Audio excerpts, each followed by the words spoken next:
The long-awaited merger of the most terrifying figure in the future timeline has now happened, and with the combined powers of Goku Black and the leadership and immortality of Zamasu, our heroes are now faced with an impending danger that they themselves may not have the strength to battle. Or do they? What's going on, Dragon Ball Super fans? Welcome to my Dragon Ball Super Episode 65 review entitled Final Judgment, the Supreme God's Ultimate Power, leading into Dragon Ball Super Episode 66, in what will be a very intriguing episode, especially having the translations of what's going to happen. And again, guys, I want you guys to bear in mind that this video will contain massive amounts of spoilers, so in case you guys have not seen the episode, go back and watch the episode and then come back so we can talk more Dragon Ball Super down in the comment section below.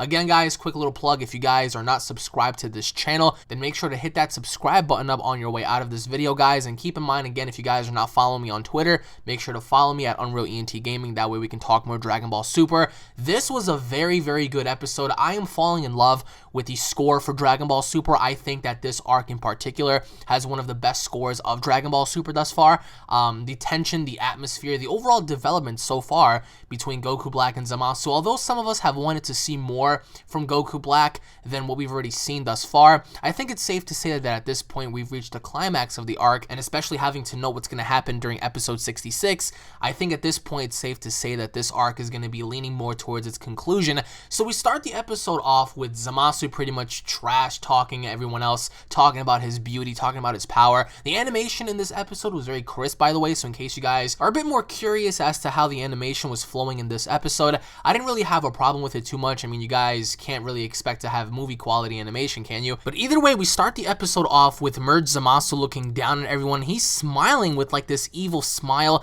and we see how everyone is concerned, especially Gowasu. We see how Goku and Vegeta realize the threat and danger that such a fusion may possess here, and we also see how Zamasu takes charge and he creates this giant ring of light behind him. And as he creates this, he begins to laugh. And again, I will say the tension was high. And Zamasu brags about his immortal body and his superpower and how it feels absolutely amazing to possess such a quality from both Goku Black and Zamasu. So obviously enough, we do know that Zamasu and Goku Black are the exact same person, but he continuously brags about having the best of both of them within his body. So then we see Zamasu go on the attack. And of course, Goku and Vegeta are definitely on the defensive side of things here. And we see how Vegeta tells Trunks and Mai to take Bulma to safety, and Zamasu unleashes a new attack called the Spears of Judgment, which is pretty much the exact same thing that Goku Black used against Son Goku, as he pretty much drove a bunch of needles in his body until they exploded. And we see how the entire city was literally just erupting here because of Zamasu's attack.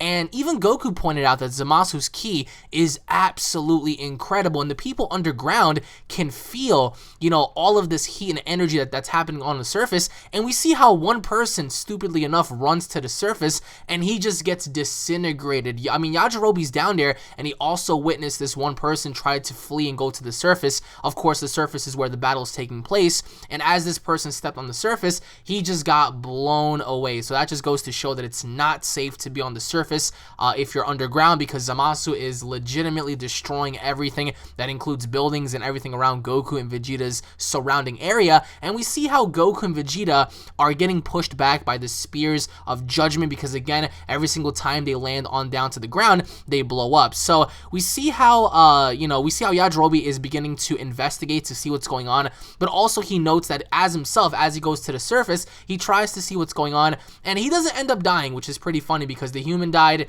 and Yajirobe stayed alive. So he runs out to the surface and he's pretty much investigating to see what's going on, and he tells the humans it's like, all right, it's all clear, but in reality it's not clear at all, because Yajirobe said, hey, it looks okay, come out everyone, why do I feel like this will backfire on me in essence? And then they actually look up and they see Zamasu just leveling the entire city, and we see how the resistance force, they're just like, wait a minute, like that's not the same dude, like what the hell happened here? Obviously enough, not knowing what just happened with the transpiring of fusion, but we see Zamasu just leveling everything in attempts to kill Goku and Vegeta, and we see how the resistance guys are wondering if Zamasu is good now because they're not knowing that, you know, they fused, and we see how Yajirobe is also very concerned about this because as he's looking up in the sky, you know, he sees the amount of damage that Zamasu is doing. Again, the overall animation was great, and we see how Goku and Vegeta emerge from the rubble. But we see how Goku is barely able to stand up. Vegeta is staggering to stand up despite how much, training time he's done in the past in the hyperbolic time chamber. We see how he also struggling. We see Gowasu and Zamasu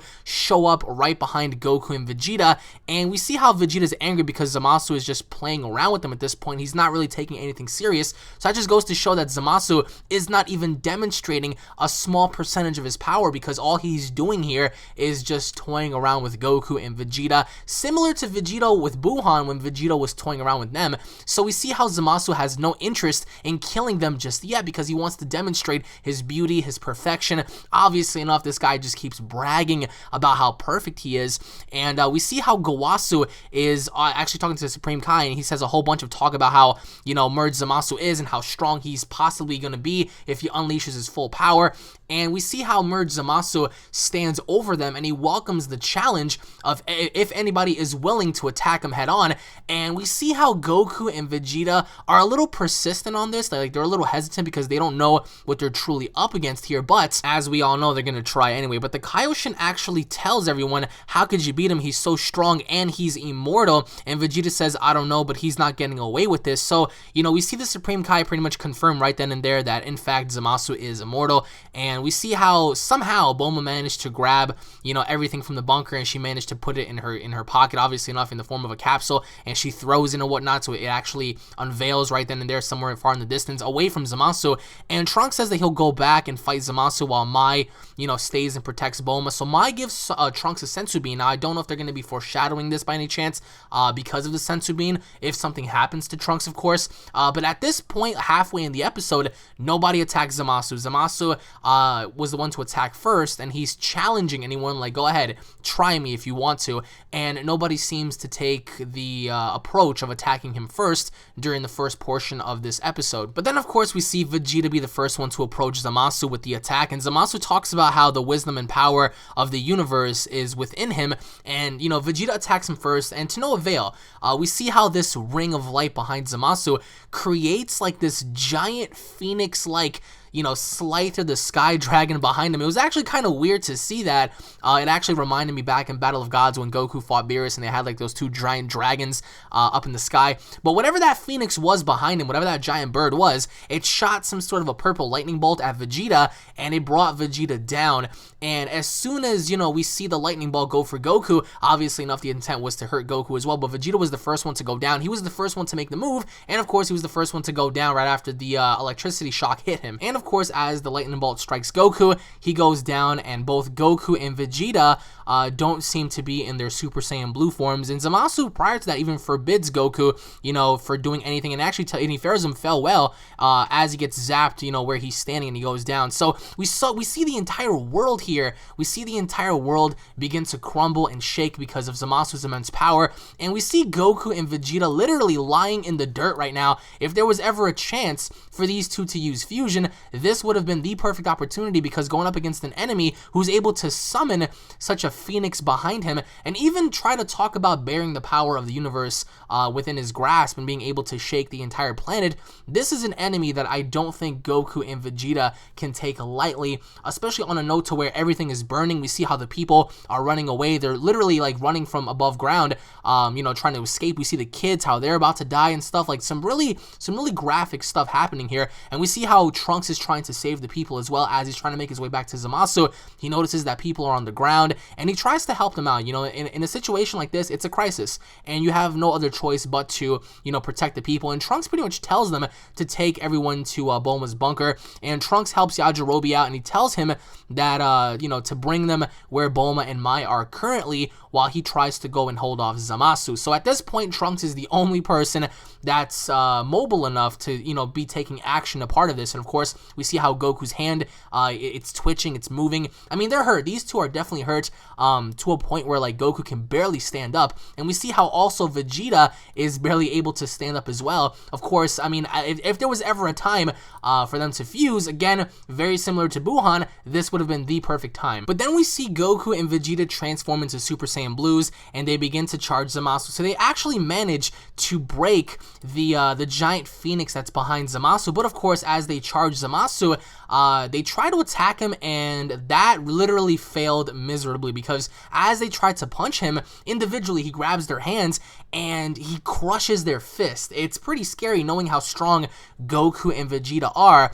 And by the way, we also get to see the time ring in Zamasu's hand, so in case anyone's wondering if he still has it, of course he still has it. But we see how he crushes, you know, their hand as they're trying to fight him. And again, he sends those giant needle spikes down onto the earth, and it's just destroying everything. So that just goes to show how strong he is. And Zamasu tells Goku and Vegeta that they deserve to die for all of the mean God Punch flies that they were trying to immense, and of course blaming them for virtually everything that's happened so far. And then of course making the save is none other than Trunks. He comes to the scene and he begins to power up, man. Like this kid has so much potential to become something, and he transforms yet again into a Super Saiyan. But of course we see how Gowasu and the Supreme Kai are talking about Trunks' power because he sees his father down onto the ground and he sees how Goku's beaten as well. And Gowasu says, "Is this power of anger?" And the Kaioshin says, "Trunks' ki is rising at an incredible rate." And Zamasu declares the opening of a new chapter in the universal history with him in charge, and naturally enough, him claiming himself to be the most powerful god in the universe, the most powerful god in existence. And Trunks doesn't want to hear that bullshit, so he just flat out charged right towards Zamasu, and he tries to cut him in half with the sword, but that just goes to show how strong Zamasu's fusion is, because Zamasu blocks it with his bare hand, like he blocks it with his palm, but he also notices that Trunks' energy here is really different than Goku and Vegeta's, but he's still able to push him back. So at the end of the day, this episode was pretty much summed up as Goku and Vegeta and Trunks trying to eliminate the threat, but instead the threat ended up eliminating them. So Trunks gets sent down onto the ground, but he also notices how, you know, that Trunks isn't really down for the count just like Goku and Vegeta are, but instead Trunks is able to stand back up and confront Zamasu. But we see how Zamasu also unleashes this energy ball like attack, and it's absolutely massive. But we also see how Trunks uses the Gala gun attack to push back this giant, you know, sphere of destruction supernova like attack. And while he's doing so, we see how he's thinking about his mother, he's thinking about Mai, and this is absolutely it. Like if it were not for Trunks at this point, I think that, you know, Zamasu would have definitely destroyed the entire planet, because Trunks is trying to push this energy ball attack back, and we see how Zamasu is just laughing at Trunks as he's trying to push it back. And we see this little girl trying to, you know, pick up Trunks' sword and stuff, and it's pretty grim, because I'm like, holy crap, like this is really happening right now. And Trunks is losing control at this point. He's losing control for the sole fact that he believes that he can't push it back, but Vegeta stands right back up holding his arm, and he's also bearing the Gala gun attack. So we see a father-son Gala gun attack, which is awesome to see because we've never seen that before from Trunks or Vegeta. So Trunks and Vegeta are pushing back this giant sphere of destruction, but again, it's not really working. Zamasu seems to be a little surprised that Vegeta stands up, but again, it doesn't seem to work here. So we also see how towards the very end of this episode, how Trunks is pretty much vowing that despite what happens, even risking his own life, he wants to be the one to seal Zamasu away and defeat him, and he refuses to give up, and Vegeta agrees, and he adds on his own Gala gun attack to this entire, you know, situation. So at this point, Goku's down, and we see how Trunks and Vegeta are legitimately the ones that are holding up the battle here against Zamasu, which again is pretty cool to see because we've never seen such a thing happen, and they were able to succeed in blasting Zamasu back with whatever energy attack it was that he sent flying towards Earth.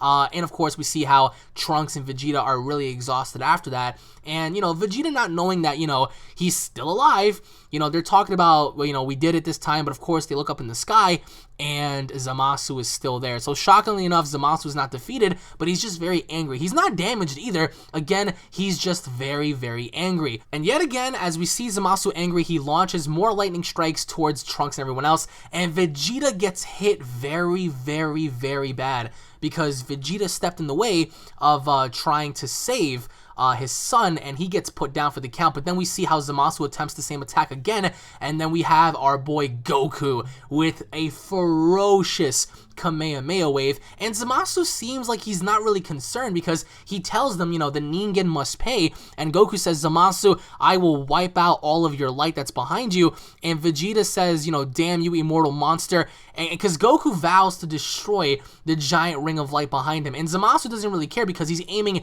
the attack towards Goku, towards Trunks and Vegeta, and we see how Goku's trying to push the attack back with his own Kamehameha wave. So, but we also see how, in an essence, Zamasu is also kind of struggling against Goku here, but we do know that in Dragon Ball Super Episode 66, Goku is going to be the one to break the barrier of light behind Zamasu, but Goku is really trying to break, and he's really trying to push the attack back, and Zamasu at this point is just insane. You know, the energy attack keeps increasing, and Goku's Kamehameha wave is getting pushed back, but Goku's not giving up because despite how powerful that attack is, Goku pushes it back even more.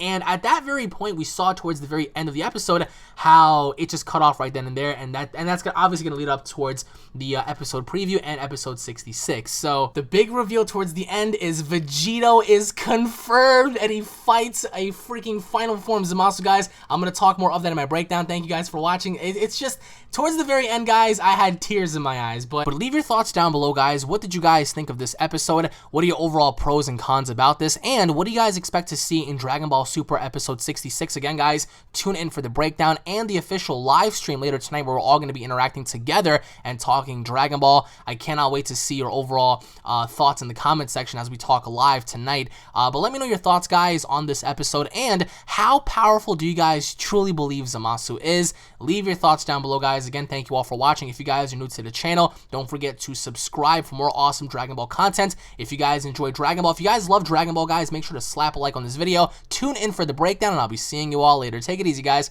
Peace.